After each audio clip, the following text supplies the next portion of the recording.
7 years of armed conflict and economic collapse have created deep human suffering in Yemen. Today, less than half of Yemen's health facilities are fully functioning.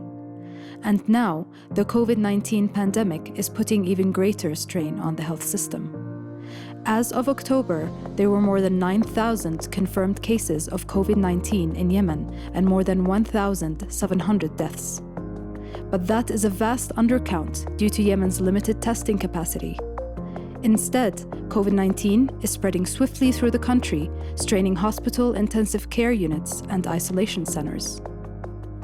As the crisis deepens, WHO and the King Salman Humanitarian Relief Center, KSrelief, are partnering to support Yemen's national response to the pandemic and save lives. WHO has been working closely with the Ministry of Public Health and Population to enable rapid detection and response to COVID-19 cases and clusters. COVID-19 testing capacity is being improved at public health labs throughout the country.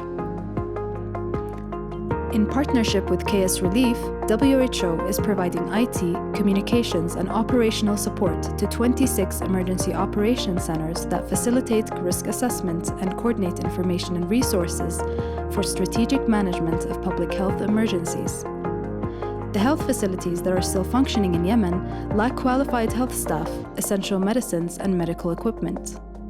So in partnership with KSrelief, WHO has filled staffing gaps and procured medical supplies and equipment for 28 ICUs that face an influx of severely ill COVID-19 patients. WHO has provided supplies for 10 laboratories and is supporting COVID-19 surveillance and testing capacity across the country.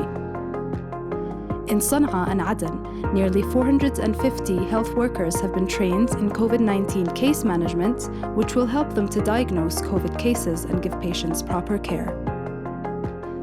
WHO is also supporting COVID-19 specific rapid response teams in 84 priority districts of Yemen.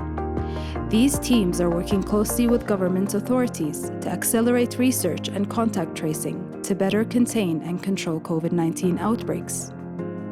To date, these teams have conducted around 62,000 field visits, investigating suspected cases, collecting samples, initiating contact tracing, and following up on identified contacts. Around 58,000 health education sessions have also been conducted to increase community knowledge and awareness about preventive measures, including physical distancing, hand hygiene, and masking. COVID-19 is compounding the crisis in Yemen, but through this partnership with KSrelief, WHO is helping to ease human suffering.